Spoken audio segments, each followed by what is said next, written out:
Okay, so HTML auto-closing tags. Enable, disable auto-closing of HTML tags. So let me show you what that looks like.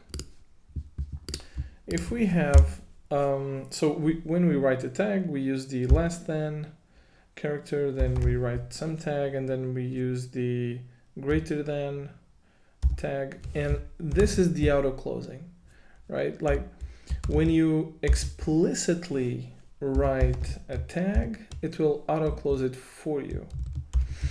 Now, don't confuse this with the autocomplete. So if you write div without the less than and the greater than characters and press tab, it's going to write the, it's going to autocomplete this into two divs, right? Like one div, the opening tag and the closing tag.